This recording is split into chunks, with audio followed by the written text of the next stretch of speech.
So ఎవరైనా వెళ్ళి వాళ్ళ దగ్గర ఉన్న ఫోన్లన్నీ తీసుకున్నామా? సో ఫస్ట్ క్వశ్చన్ 10,000 పోయే ప్రాబ్లం లేదు. రెండోది, శ్రీకృష్ణుడికి ఎన్ని పేర్లు ఉన్నాయి? చాలా ఉన్నాయి. దానికి ఎగ్జాక్ట్ నెంబర్ కూడా ఉంది.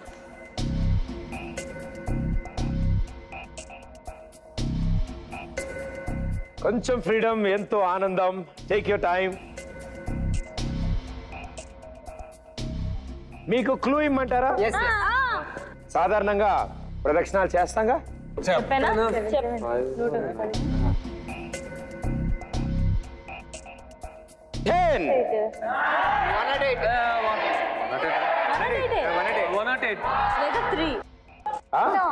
హలో డ్ర్ ఆన్సర్ 10. ఓకే. సో 10,000 రూపీస్ ఖర్చు పెట్టి వాళ్ళు కృష్ణుడికి 10 పేర్లు ఉన్నాయని చెప్పారు. So 10 is wrong answer. Right answer is 108. చెప్పేసాను. ఐదుగురు కలిపి ఒక టీము, నువ్వు 108. ఫైనల్ ఆన్సర్ ఏంటంటే 10 చెప్తేనే అదే అనౌన్స్ చేశాను. మీరు డిస్కషన్ చేసుకోవచ్చు, బట్ నేను ఫైనల్ ఆన్సర్ అన్నప్పుడు ఏది ఇస్తారో అదే కౌంట్. థర్డ్ క్వశ్చన్, శ్రీకృష్ణుడి ఆయుధం ఏంటి?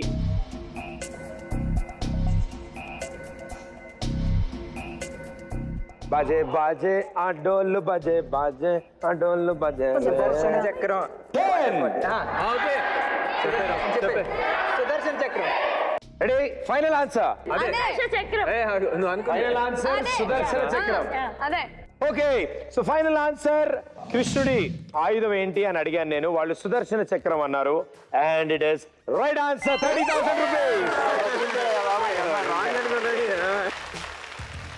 సరే, నెక్స్ట్ క్వశ్చన్. కృష్ణుడికి ముందు పుట్టిన వాళ్ళు ఎవరు? బలరాముడు. కన్ఫర్మ్ గా?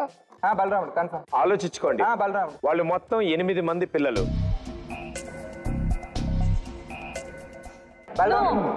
అన్ని క్లూలు ఇచ్చాక కూడా వాళ్ళు బలరాముడు అంటాడు. ఇద్దరు అన్నదమ్ములా? ఒకటే తల్లికి పుట్టిన పిల్లల వాళ్ళు, బలరాములు కృష్ణులు.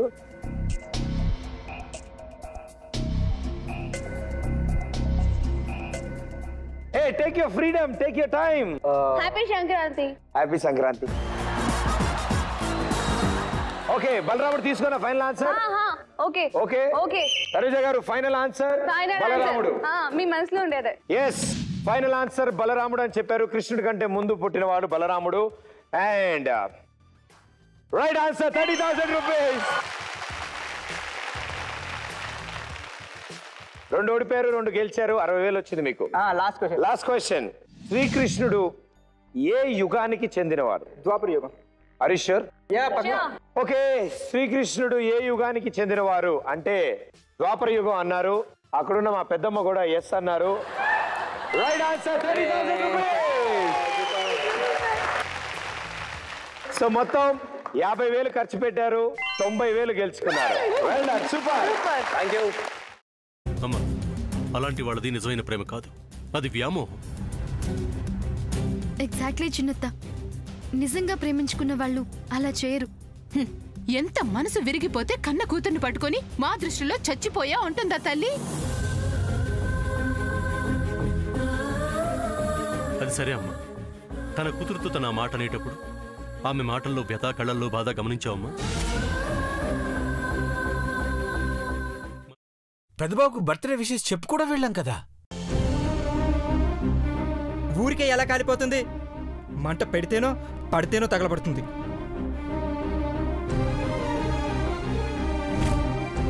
కరెక్ట్ చిన్నబాబు, నీకొచ్చినట్టే నాకు డౌట్ వచ్చింది. పార్వతే షర్టును తగలబెట్టిందనుకుంటా.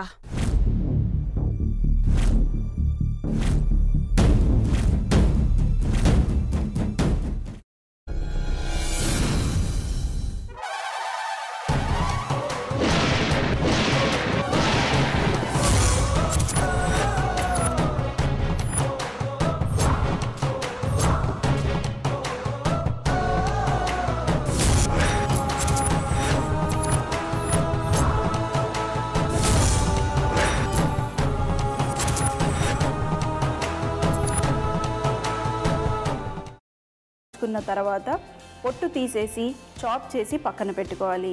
ఒక ప్యాన్లో కొద్దిగా నూనె వేడి చేసి అందులో ఆవాలు, మినప్పప్పు, శనగపప్పు, కరివేపాకు, సన్నగా తరిగి పెట్టుకున్న ఉల్లిపాయలు వేసుకుని 1 నిమిషం పాటు వేయించుకోవాలి. ఆ తర్వాత కాల్చి కట్ చేసి పెట్టుకున్న వంకాయని కూడా అందులో వేసుకుని బాగా మిక్స్ చేసి బౌల్లోకి ట్రాన్స్ఫర్ చేసుకుని అందులో తగినంత చిక్కటి పెరుగు లేదా పల్చటి పెరుగు వేసుకుని మిక్స్ చేసి అన్నంతో కానివ్వండి, చపాతీతో కానివ్వండి సర్వ్ చేసినా చాలా బాగుంటుంది.